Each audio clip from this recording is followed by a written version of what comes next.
안녕하세요. 사연 읽어주는 남녀입니다.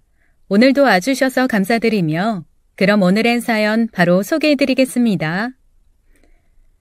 저는 올해 나이가 70이 된 여성이에요. 아이들이 생일잔치를 해준다기에 지나간 세월이 주마등처럼 떠올라 제 사연을 보내게 되었네요. 저는 쉽지 않은 인생을 살아왔습니다. 울고 웃었던 제 이야기를 한번 해볼까 해요. 끝까지 들어주시면 감사하겠습니다. 제가 엄마의 뱃속에 자리를 잡았을 때 일이었대요. 뱀 한 마리가 집으로 스르륵 들어오는데 뱀을 보고 도망가던 개구리가 그만 뱀에게 잡혀먹은 꿈이었다죠. 엄마는 이 꿈을 꾸고 바로 뱃속에 생명이 자라고 있음을 아셨다고 하더라고요. 말하자면 이것도 태몽인 셈이었죠. 과연 뱃속의 아기는 뱀일까요? 개구리일까요? 마을에 살던 할머니 한 분이 관상도 잘 보시고 꿈풀이도 잘하셨다더군요. 딸은 절대 낳지 말아야겠어. 그 꿈은 딸을 낳으면 그 딸이 뱀이든 개구리든 팔자가 말도 못하게 되세. 그치만 딸이면 인물은 좋을 것 같으이. 우리 집엔 아들만 많으니까 딸이면 좋은데 팔자가 드세다뇨? 그 딸이 팔자가 하도 드세서 자네 집에도 해를 끼칠 거야. 그런데 딸일 것 같으니 아예 떼버리면 어떨까 몰라. 왜 조선간장이 애를 떼는데 효과적이라고 하잖아. 한 사발 들이마시고 장독대에서 아래로 펄쩍 뛰어봐.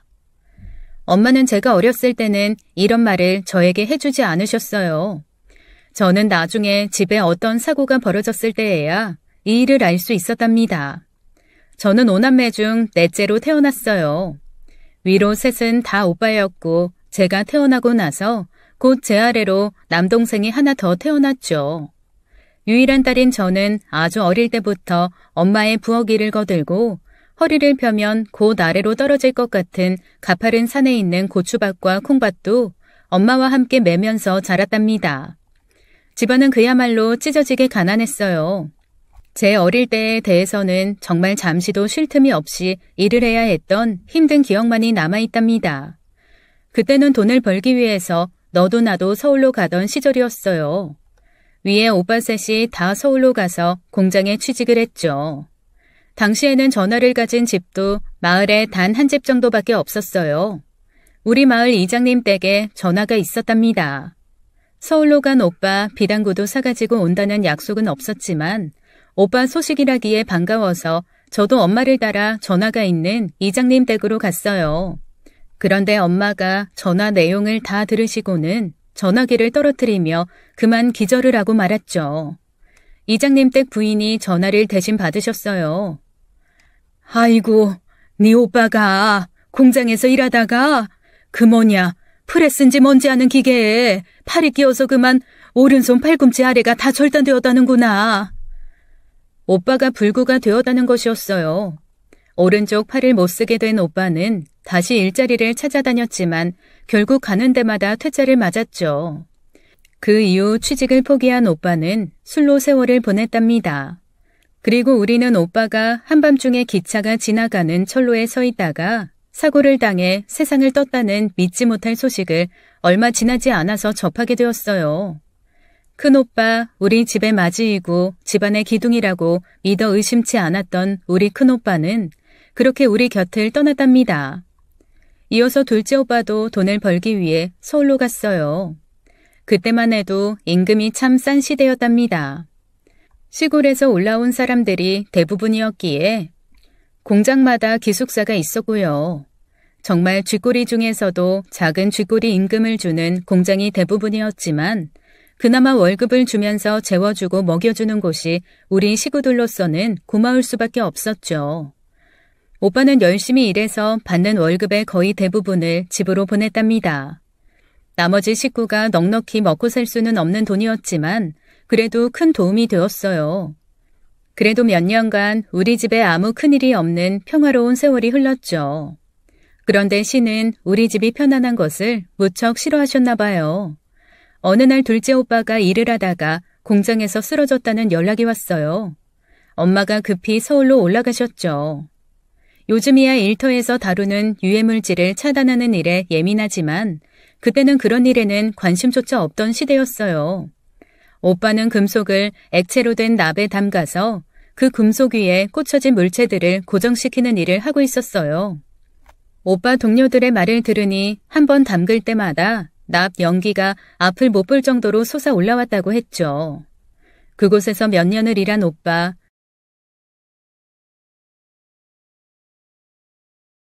감과 폐 기능이 돌이킬 수 없을 정도로 손상되었어요. 죄송한 말씀입니다만 마음의 준비를 하셔야겠습니다. 엄마의 탄식과 애타는 절규에도 불구하고 둘째 오빠 역시 다시는 못 볼 곳으로 떠나버렸답니다. 엄마와 아버지는 이제 그 작은 논밭의 일이나마 하실 의욕을 잃어버리신 것 같았어요. 아무래도 안 되겠어, 엄마. 제가 서울로 가서 단 몇 푼이라도 벌어야 생활이 될 것 같아요. 저 서울로 가겠어요. 안 된다. 그건 절대 안 돼. 네 형들이 모두 서울에 올라가서 죽었다. 차라리 여기서 다 같이 굶어 죽으면 죽었지 절대로 못 보내. 형들 일은 사고였어요. 조심할게요. 서울로 가게 허락해 주세요. 아버지 엄마 서울에는 옷 만드는 공장도 많대요. 거긴 위험한 기계도 안 다루고 위험한 물질도 없대요. 저 그런 공장에 취직할게요. 아랫집 용만이도 그런데 취직했다잖아요. 엄마와 아버지는 눈물로 말리셨지만 결국 오빠는 말을 듣지 않고 서울로 가는 기차에 몸을 실었답니다. 울며 불며 걱정을 하셨지만 엄마 아버지는 결국 셋째 오빠를 서울로 보낼 수밖에 없었어요.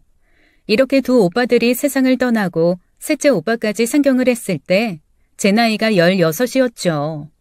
저는 초등학교만 간신히 졸업할 수밖에 없었어요.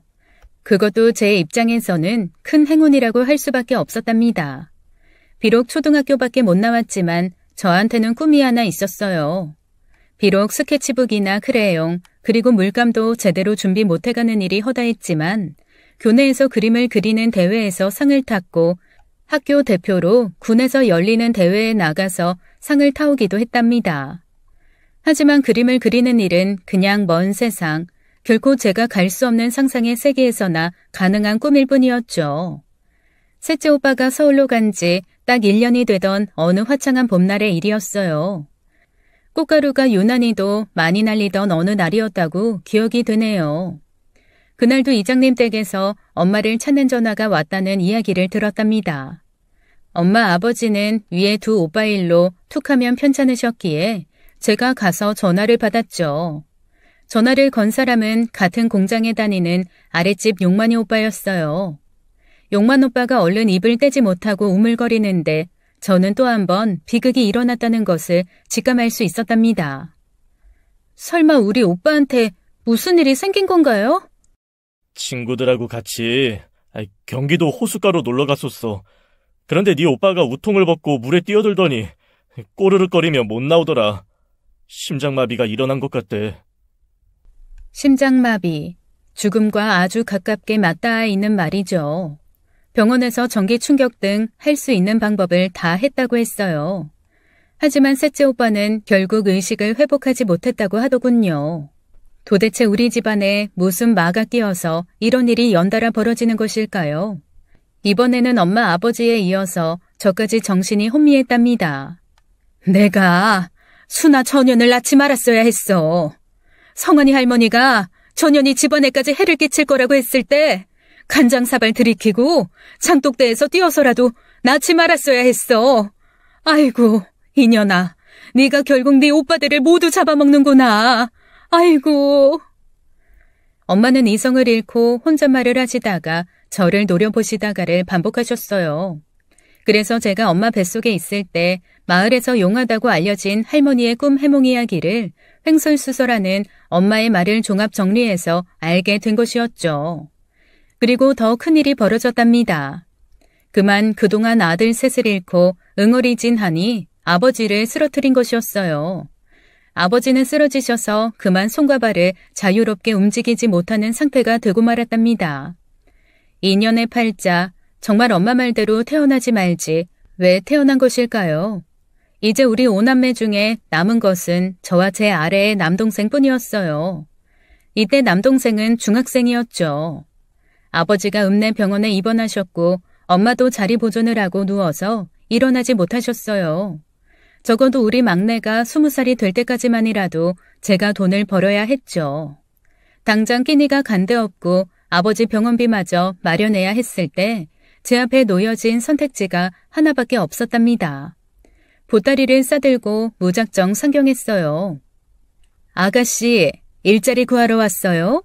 공장 다니는 것보다 더 많이 벌 수 있는데 내가 취직시켜줄까? 공장에 취직하기 위해서 서울에 왔는데 공장에 다니는 것보다 더 많이 돈을 벌 수 있다니 솔깃했답니다. 무슨 일인데요? 나쁜 짓만 아니라면 무슨 일이든지 할게요. 나쁜 짓 절대 아니고 예쁘게 화장하고 어렵지 않은 일 하는 거예요.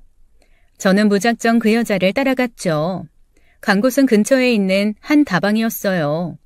그 여자가 시킨 일은 다방에서 차 나르는 일이었죠. 공장보다는 후한 월급을 주었기에 저는 남들의 눈을 의식하지 않고 열심히 일했어요. 제 나이 아직 18이었답니다. 다방 언니는 저더러 손님들이 나이를 물으면 20살이라고 대답하라고 교육시켰죠. 미스진, 솜털이 뽀송하니 참 곱고 예쁘네. 이리 와서 내 옆에 좀 앉아봐. 이 아저씨가 줄 것이 있어서 그런다니까. 미스신 바빠요. 팁이나 후하게 주신다면 모를까. 지금이야 미성년자가 이런 곳에 취직을 하면 큰일 나죠. 하지만 그때는 미성년자가 이런 곳에서 일을 하는 것이 들킬 일도 없었고 들켜보았자 큰 벌도 안 받는 그런 세상이었어요. 유 사장이라는 다방 손님은 제 주머니에 우선 지폐를 몇 장 넣어주더라고요. 그것을 본 마담이 재빨리 그 지폐들을 가져갔고 저한테는 극히 일부만 주었죠. 이렇게 아버지 뻘 되는 사람들의 시커먼 속내와 행동에 못 이겨 저는 결국 다방을 그만두었어요.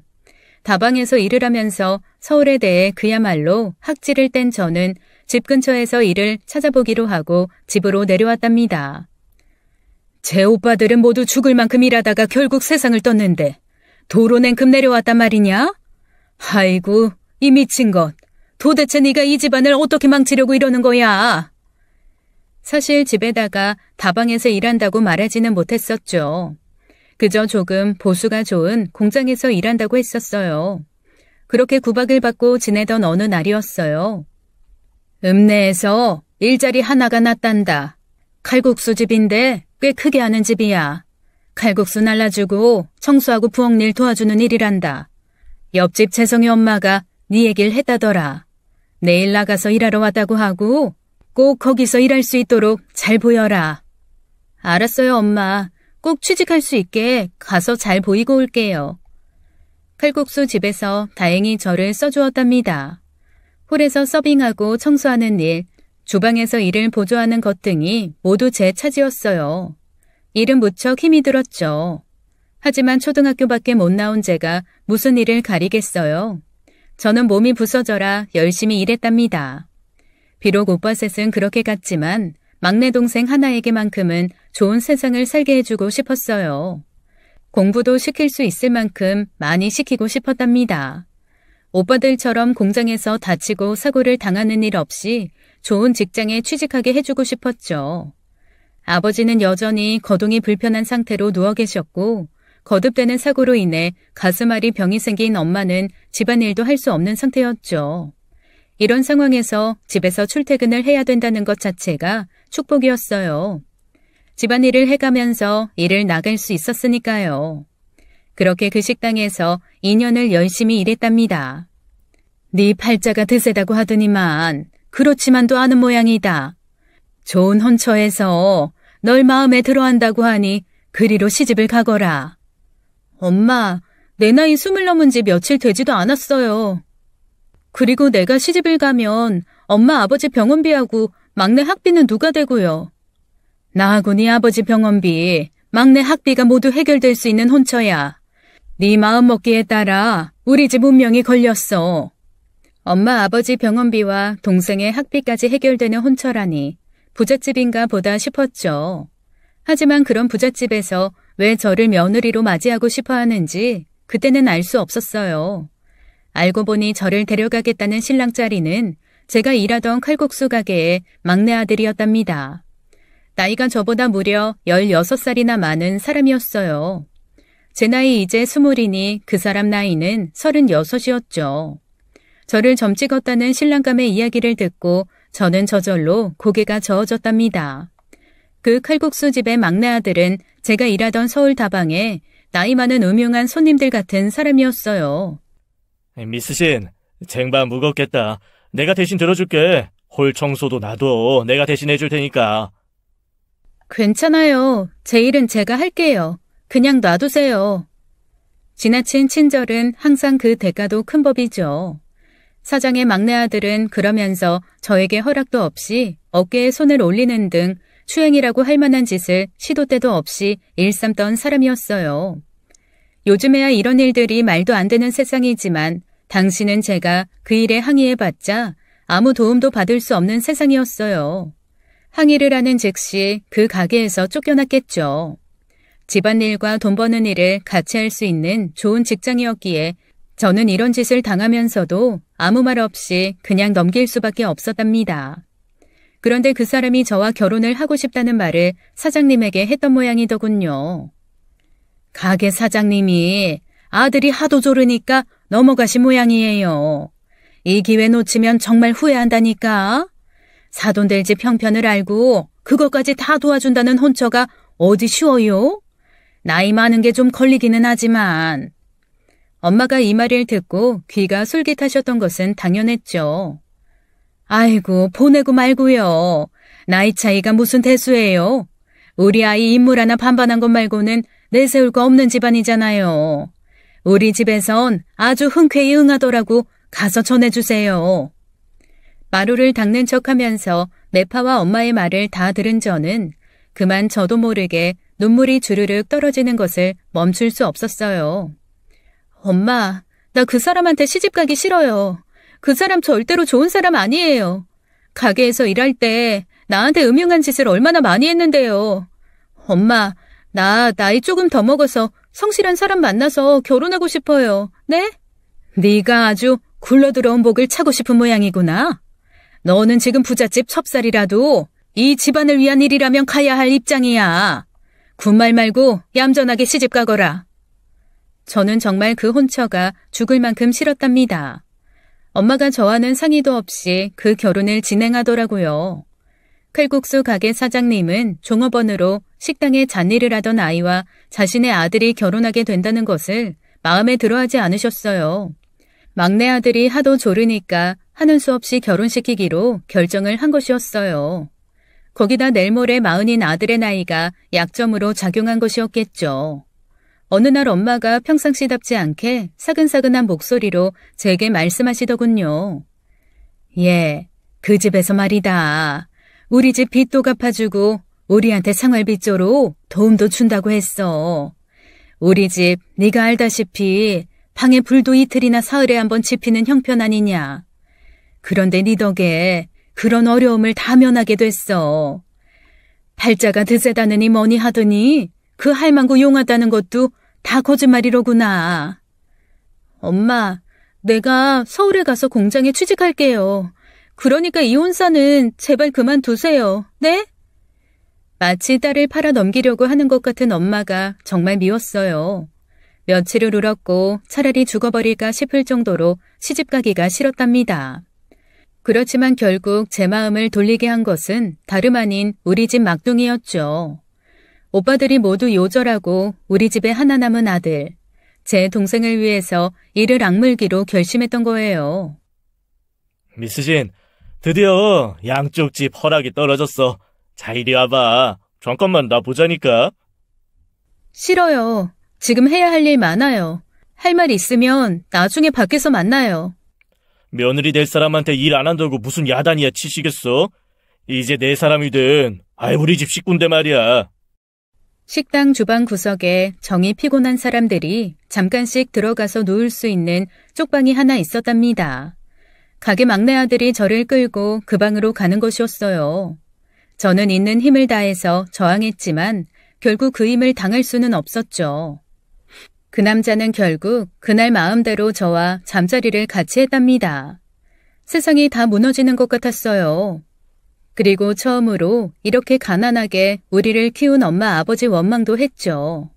그렇게 저는 나이가 16살이나 더 많은 좋아하지도 않는 남자에게 거의 팔려가다시피 시집을 가게 되었답니다. 제 마음이 시큰둥한 탓이었을까요? 결혼을 하고도 한동안 아이가 안 생기더라고요. 여자가 결혼을 했으면 빨리 생산을 해야지 말이다. 벌써 결혼한 지 1년이 다 되어 오는데 소식도 없으니 어쩐 일이냐? 며느리의 나이가 이제 20칸 넘었어요. 마음 느긋하게 잡수시고 기다리세요, 영감. 곧 아이 들어설 거예요. 시어머니가 이렇게 제 편을 들고 나서셨답니다. 어느 세월에요. 이씨, 얼굴 반반하고 얌전해서 좋아했더니만 애 하나 빨리 못 낳고 말이에요. 아이를 낳건 못 낳건 네가 죽자사자해서 한 결혼이다. 안사람한테 허물이 있으면 그걸 남편이 덮어주어야지. 아이 덮어주긴 뭘 덮어줘. 한창 생산할 나이에 아이를 못 낳고 있는데 뭘 덮어주란 말이야. 당신 저 아이 너무 싸고 들지 마라. 모진 시아버지 시집살이와 남편의 구박 속에서 제가 견딜 수 있었던 힘은 자애로우신 시어머니의 사랑 때문이었어요. 친정어머니에게서도 느끼지 못한 따스한 사랑이었죠. 아무튼 이런 식으로 시아버지와 남편의 시도 때도 없는 모진 구박을 견디며 살던 어느 날 몸에 이상이 있음을 알고 찾아간 한약방에서 임신했다는 말을 들을 수 있었답니다.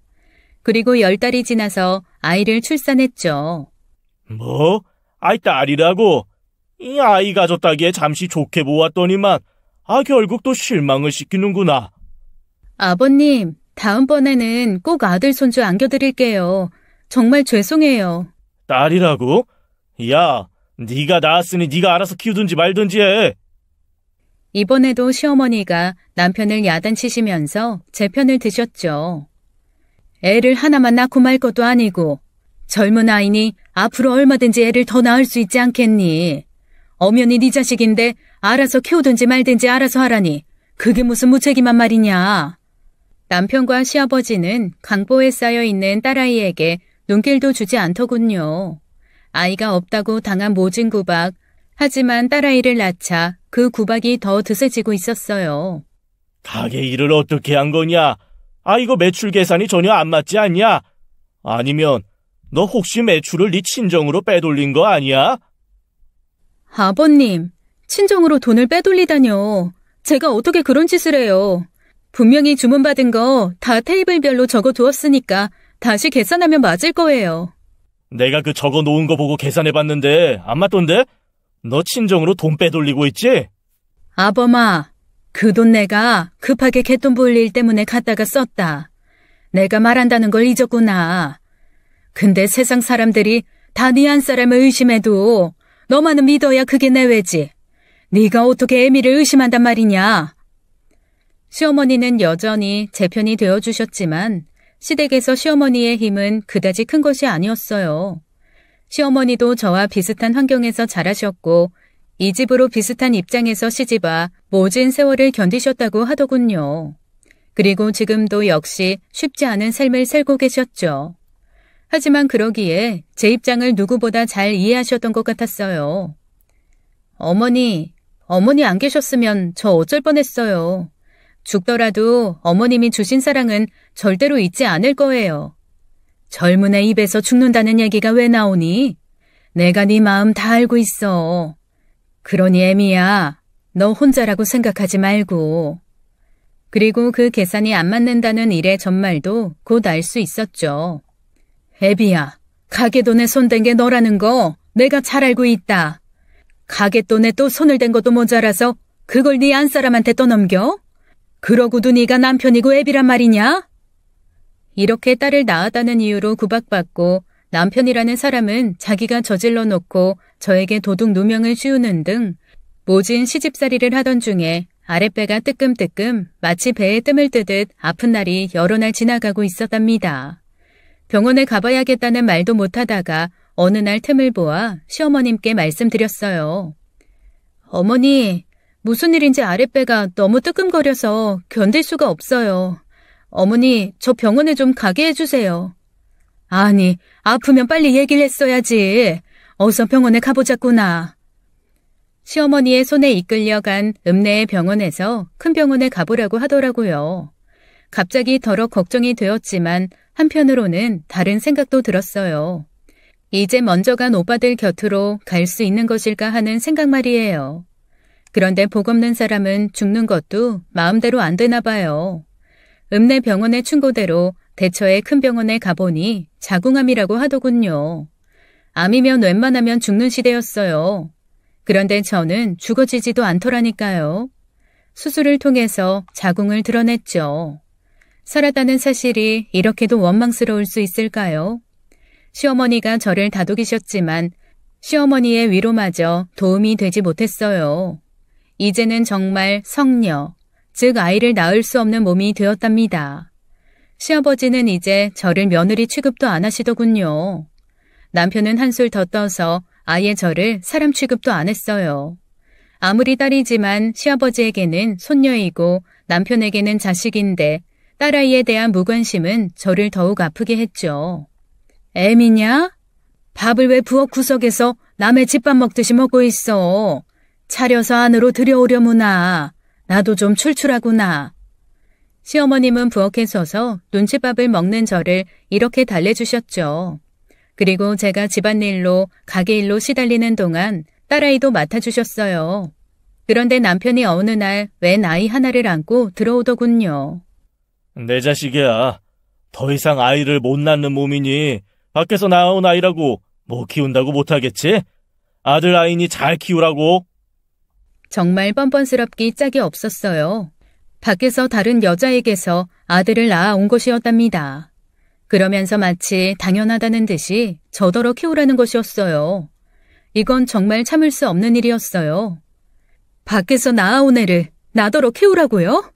당신은 이래놓고 나한테 조금도 미안한 마음도 없어요? 나 이 일만은 도저히 못해요. 아, 그러셔. 그러면 나도 할 수 없이 내 할 일 해야지. 지금까지 당신 친정집 지어놔던 거 다 중지야. 그리고 내 딴에는 당신한테 미안해서 애 엄마는 놓고 애만 데리고 온 거 아니야. 내가 당신 신경 써서 기껏 집구석에 들어왔더니 못해? 그럼 나도 애 엄마랑 같이 살 테니까 당신은 딸년 데리고 나가라고. 못 나가겠으면 강제로 내쫓는 수밖에 없고. 이번에도 시어머니는 제 편을 들어주셨지만 정말 남편이 저를 쫓아낼 결심을 확고하게 한다면 시어머니도 완벽하게 저를 도와주실 길이 없었어요. 그리고 시집에서 쫓겨나면 친정에서도 저를 반겨줄 리가 만무했죠. 결국 어쩔 수 없이 그 아이를 제가 키우게 되었습니다. 그리고 제가 낳은 딸과 다름없이 정을 주며 키웠어요. 남편은 그렇게 혼외자를 저에게 맡겨두고는 별 신경을 쓰지도 않더군요. 오히려 남편의 생활은 점점 엉망이 되어갔어요. 예전에는 없던 주사까지 생겨서 제게 폭력을 행사하는 일까지 벌어졌답니다.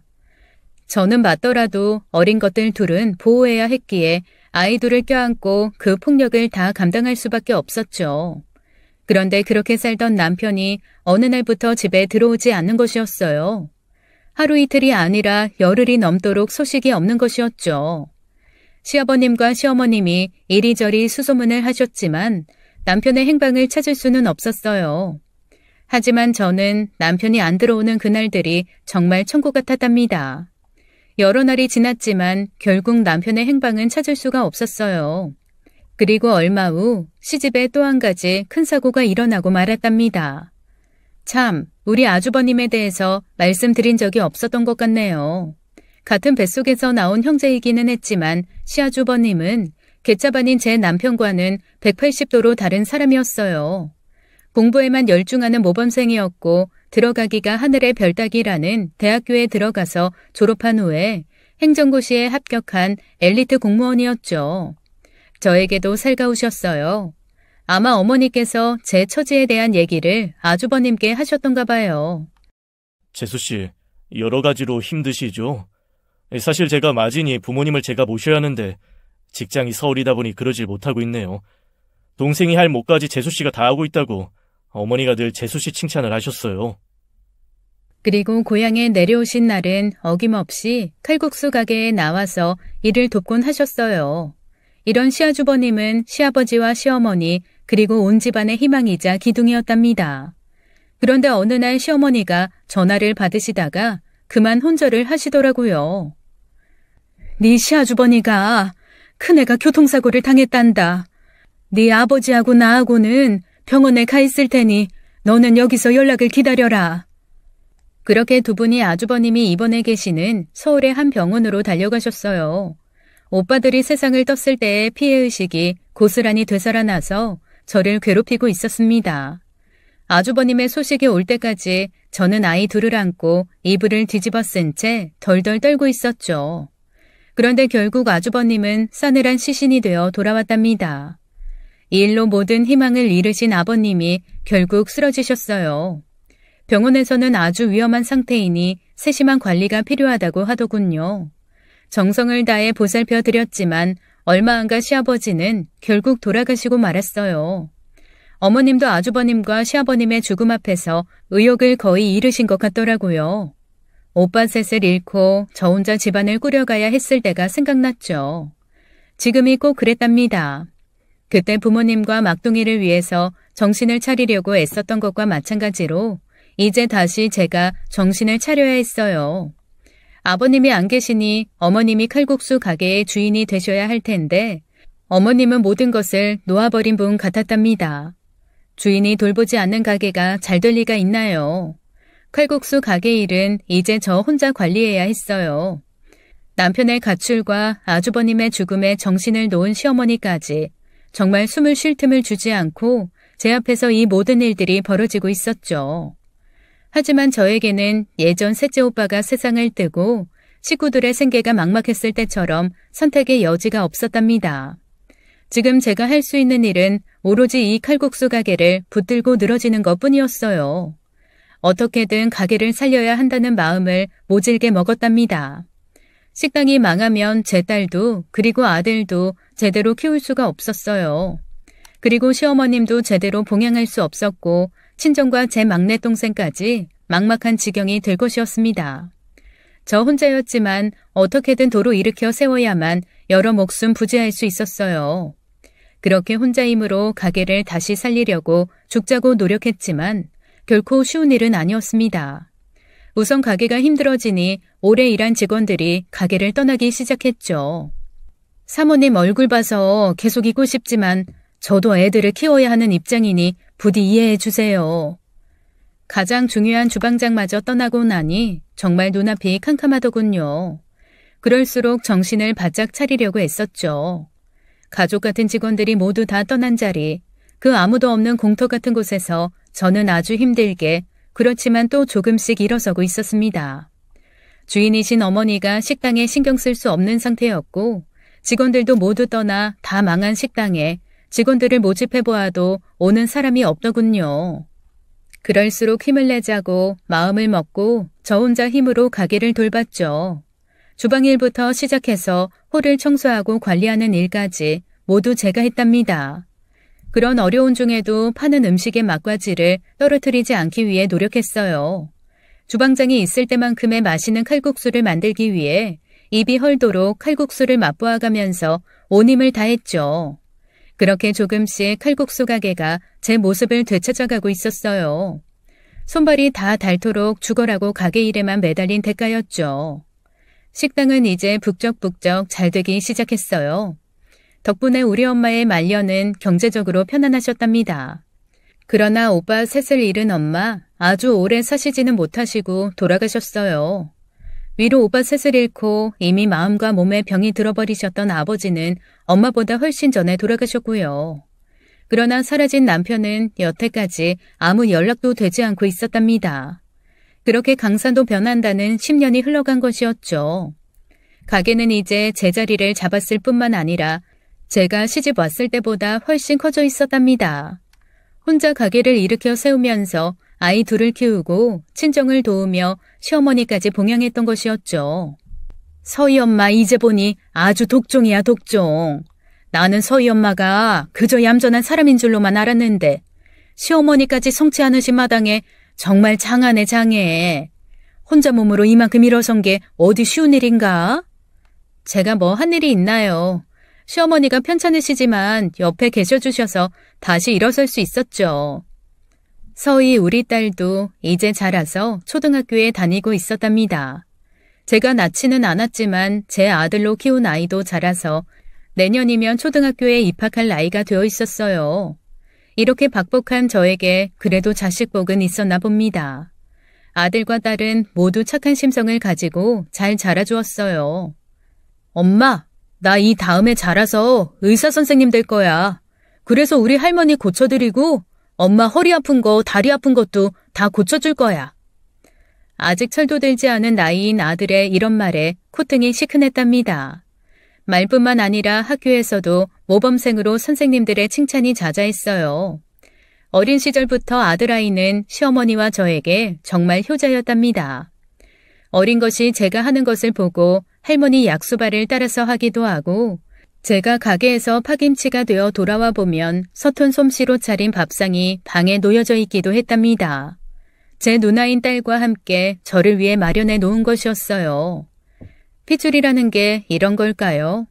딸아이는 초등학교에 입학하기 전부터 그림 그리기를 좋아해서 어디서 연필을 찾았는지 벽지나 가구 등에까지 그림을 그려놓아 저를 당황하게 하기도 했어요. 제가 가졌던 유일한 꿈인 그림. 아주 어릴 때 흙에 손으로 그리기만 해도 좋았던 그림을 딸아이 역시 좋아하고 소질을 보이고 있었죠. 딸아이도 아들도 중학교부터는 서울에서 공부를 시키라고 선생님들이 입을 모았어요. 거기다 우리 친정 막둥이 동생이 대학을 졸업하고 번듯한 직장인이 되었답니다. 동생은 늘 제게 고마워했어요. 누나, 고마워. 내가 이렇게 무사히 대학을 졸업하게 된 건 오로지 누나 때문이야. 나 그거 너무 잘 알아. 나 절대로 누나 은혜 잊지 않을 거야. 누나가 오히려 더 고맙지. 네가 이렇게 살아있어 준 것만 해도 누나는 너무나 고마워. 힘든 중에도 공부 열심히 해줘서 고맙고 이렇게 무사히 대학 마치고 좋은 회사에 들어간 것도 누나가 더 고마워. 친정에 하나밖에 남지 않은 식구, 저는 우리 막둥이를 꼭 껴안아 주었답니다. 듬직하게 자라준 막둥이가 그렇게 든든할 수 없었어요. 선생님들의 권유대로 아들과 딸을 서울에 있는 중학교에 입학시켰죠. 품 안에만 데리고 있던 아이들을 서울로 떠나보내고 나니 한동안 견딜 수 없도록 커져나더군요. 그리고 그 서울이라는 곳, 저는 그곳에 대한 두려움을 아직 떨치지 못하고 있었답니다. 오빠 셋을 모두 앗아갔고 다정하셨던 시아주버님까지 돌아가신 곳, 저에게 좋지 않은 기억만을 남겨준 곳이었어요. 아이들을 보내놓고 한동안 전화벨이 울리기만 하면 가슴이 쿵 하고 내려앉곤 했죠. 서준이니? 무슨 일 있는 거 아니지? 길 건널 때나 버스 탈 때나 그저 조심해야 한다. 누나한테도 조심하라고 엄마 말 꼭 전하고. 산이나 물같이 위험한 곳엔 절대 가지 마. 이 엄마가 너희들 보내놓고 늘 걱정이 되는구나. 엄마도 참, 우리가 뭐 초등학생인가요? 공부하느라 위험한 곳에는 갈 시간도 없어요. 의사 되려면 공부 정말 잘해야 된대요. 걱정 마세요. 전화 자주 할게요. 그래도 그 조마조마한 심정을 누가 알까요? 엄마, 우리 걱정 그렇게 많이 하는 거 왜 그런지 잘 알아요. 외삼촌들이랑 큰아버지가 다 서울에서 돌아가셔서 그렇죠? 엄마, 서준이랑 제가 다 무사히 서울에서 공부 마쳐서 엄마 그런 걱정 다 잊게 해드릴게요. 그리고 엄마, 나 이번에 학교 대표로 사생대회 나가서 1등 했어요. 상품으로 학용품도 많이 받고 상금도 받았어요. 상금으로 엄마랑 할머니 선물 살 거예요. 이렇게 착하고 장한 우리 아들과 딸, 저의 제일 큰 보물들이었죠. 그리고 딸아이가 제 꿈을 대신해서 이뤄주고 있었어요. 미술대학에 들어가겠다고 열심히 노력하고 있었답니다. 아이들은 이렇게 나무랄 데 없이 자라고 있었지만 시어머니의 상태는 여전히 좋지 않으셨어요. 예미야, 저기 항아리에 사람이 하나 깡충 서 있구나. 저게 도대체 누구냐? 항아리에 사람이 있다는 말을 듣고 섬뜩해진 제가 시어머니가 가리킨 항아리 쪽을 바라보았어요. 하지만 작은 항아리였어요. 거기 무슨 사람이 서 있겠어요. 저는 시어머니의 이 말을 듣고 가슴이 덜컥 내려앉았죠. 할머니, 저 방학해서 내려왔어요. 할머니 그동안 제가 없어서 많이 심심하셨죠? 제가 할머니 안마도 해드리고 약수발도 해드릴게요. 그리고 방학 동안 내내 할머니하고 놀아드릴 거예요. 아이고 애기씨, 우리 막내 시누이가 어딜 갔다 이제 오셨누? 오랜만에 친정에 다니러 왔수? 이쯤 되니 정말 제 정신까지 아득해지는 것 같더라고요. 시어머니가 애기씨라고 부를 수 있는 제 시고모는 벌써 옛날에 미국으로 이민을 갔고 거기서 돌아가셨답니다. 그런데 어린 손녀딸을 시누이와 착각하시다니요. 그런데 이러다가도 또 제정신을 차리시곤 하시는 거였어요. 애미야, 가게 일 힘들지? 내가 나가서 좀 도와주련? 하다못해 그릇 하나라도 닦아주면 네가 덜 힘들지 않겠니? 나 아직도 그 정도 일할 기운은 있단다. 어머니, 이제 가게에 일하는 사람 많아졌어요. 이제는 걱정 마시고 편히 지내세요. 돌아가시기 전에 효도를 해야 하는데 늘 바쁘다는 이유로 안마 한번 제대로 못 해드리네요. 제가 제대로 효도할 수 있을 때까지 부디 오래만 살아주세요. 그런데 이렇게 정상이실 때보다 전혀 앞뒤가 맞지 않는 말씀을 하시거나 사람을 못 알아보시는 증세가 훨씬 더 많아지기 시작하셨어요. 그러더니 결국은 정신을 아주 놓으시는 것 같았죠. 시어머니, 제게는 친정 어머니만큼 소중한 분이었답니다. 그 모진 시아버지 시집살이와 남편의 무관심과 학대 속에서 유일하게 저를 감싸주신 분이었어요. 시어머니는 거의 대부분 정신이 정상이 아닌 채로 누워 계셨고 아주 가끔 몇 달에 한 번씩 제정신으로 말씀하시곤 하셨어요. 어머니, 저나 간병인 아주머니 부르기가 힘드셨어요? 소변 대변 보신 채로 오래 계시면 피부가 짓물러요. 어머니 잠깐만 기다리세요. 곧 보송하게 해드릴게요. 애미야, 사실 내가 간병인이나 널 부르려고 하다가 내 힘으로 하고 기저귀까지 다 치웠다는 거 너한테 자랑하려다가 이렇게 됐어. 꼭 내 힘으로 하는 거 보여주고 너한테 칭찬받으려고 했는데. 이렇게 멀쩡한 모습도 보여주시면서 저를 희망에 들뜨게 하시기도 했죠. 우리 어머님 정말 최고세요. 어머니는 제가 거의 죽을 것 같은 상황에 있을 때 절 살려주신 분이세요. 하긴 그래서 저도 어머니한테 칭찬받으려고 독하게 마음먹었는지도 모르죠. 이제 애들도 다 자라서 장성했을 때 다른 누구도 아닌 어머니한테 애미야 수고했다 하고 칭찬받고 싶어요. 그런 칭찬 받을 만할 때까지 오래오래 사셔야 돼요. 이렇게 말하는 제 머리를 어머니가 따스하게 쓰다듬어 주셨답니다.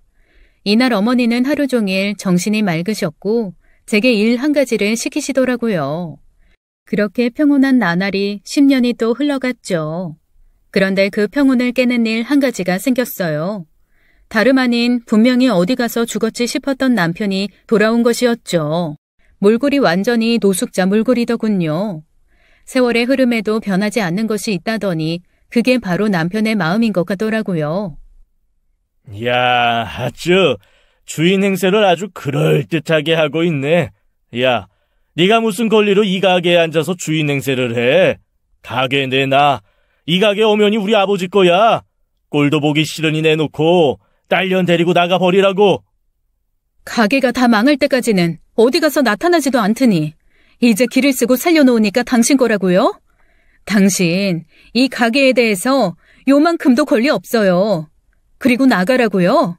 당신이야말로 식구들 앞에 얼굴 디밀지 말고 다시 나가요. 죽어서 시체로 들려나가면 모를까. 나는 죽어도 못 나가니까 어디 맘대로 해봐요. 또 소리 지르고 죽도록 때려보라니까요. 내가 눈이나 하나 깜짝하나.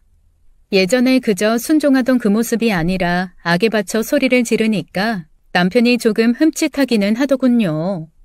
하지만 대낮인데도 남편은 술이 떡이 되도록 취해 있었고 가게에서 테이블을 뒤엎고 그릇을 던지는 등 난장판을 벌이는 것이었어요. 저는 일말의 망설임도 없이 경찰을 불러서 남편을 내쫓았답니다. 내쫓긴 후에도 남편은 고래고래 소리를 지르면서 온 동네 사람들을 정신사납게 만들고 있었어요. 사모님 사귀던 여자가 도망갔다는 소문을 멀리 사는 친척이 알려주더라고요. 사장님이 가지고 나가셨던 재산을 그 여자가 다 팔아들고 튀었다는 거예요. 이제 무일푼 대신이 돌아오셔서 저러시는 거라니까요. 남편은 다음날 다시 나타나서는 칼국수 식당은 자신이 정당하게 상속받을 가게라고 주장하더군요. 저는 남편에게는 그야말로 동전 한 입 주고 싶지 않았답니다. 그래서 변호사를 선임해 물어보았죠. 변호사가 말해주더군요. 시아버님이 유언 없이 돌아가셨기 때문에 유족인 시어머님과 남편에게 상속분이 돌아간다는 것은 맞다는 것이었어요. 그러나 가게가 거의 다 망해서 거의 없어진 것과 같았을 때 그것을 다시 만드는 일에 전혀 기여한 바가 없다는 것이 저에게 유리하게 작용할 것이라고 했죠. 그리고 10년이라는 세월을 자신의 재산이라고 주장하는 곳에 나타나지 않았다는 것은 권리를 포기한 것으로 해석될 가능성도 크다고 했어요. 자신의 권리를 행사하지 않는 자를 법은 돌보지 않는다는 것이었죠. 법은 권리 위에 잠자는 자를 보호하지 않는다는 멋있는 말이 있다고 변호사가 말해주더군요. 이러한 사실들을 쉽게 증빙할 수 있기 때문에 소송으로 간다면 남편에게 갈 재산이 전혀 없거나 아주 적을 수 있다는 것이었어요. 남편도 어디서 알아보았는지 이런 사실을 알고 있는 것 같더라고요. 그러니까 이번에는 다른 말로 협박을 하고 난리를 피우더군요. 우리 어머니 재산이라고 그걸 왜 네가 가져? 당장 나한테 내놓으라고. 네가 어머니 재산까지 네 것이라고 하지는 못하겠지? 좋은 말 할 때 내놓으라오니까. 아니면 정말 가만두지 않을 테니까. 그러나 남편은 제 신고로 출동한 경찰에 의해 다시 쫓겨났고 저는 모든 것을 상속받았답니다. 어떻게 그럴 수가 있었느냐고요. 어머님이 정신이 맑으시던 바로 그날 저에게 칭찬을 받고 싶어 하셨던 날이었죠.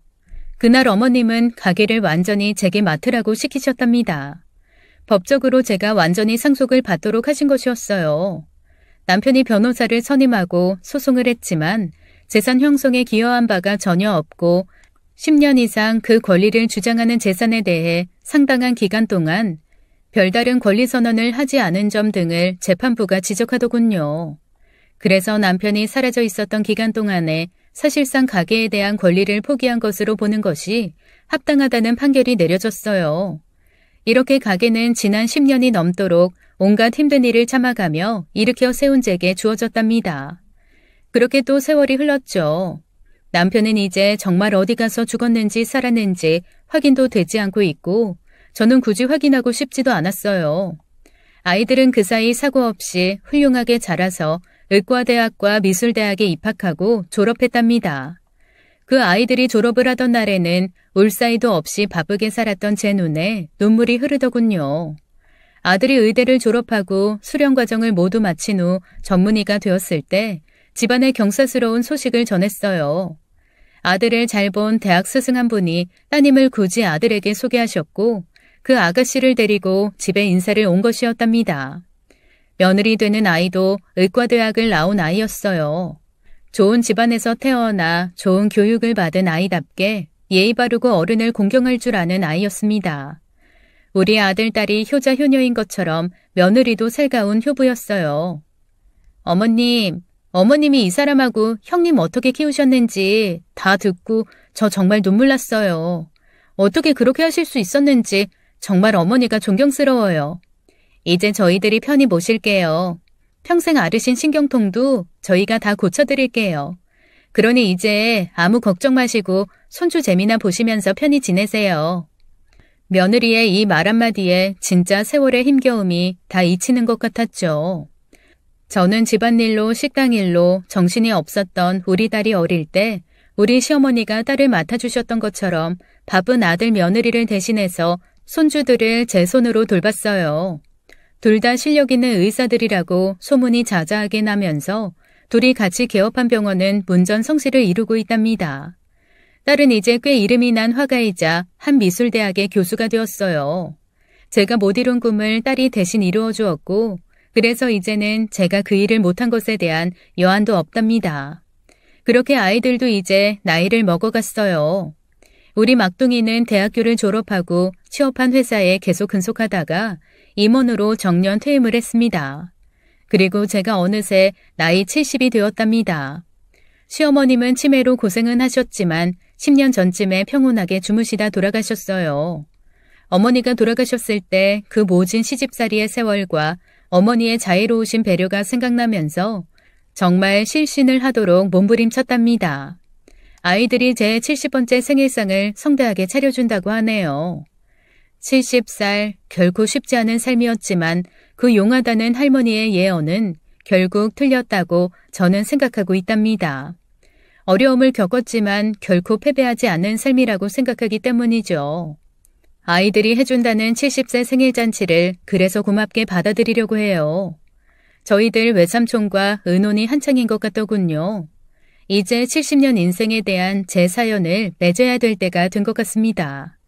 긴 사연 들어주셔서 감사합니다. 지금까지 사연 읽어주는 남녀였습니다. 끝까지 시청해주신 여러분 감사드리며 저희는 다음 사연으로 돌아올게요. 감사합니다.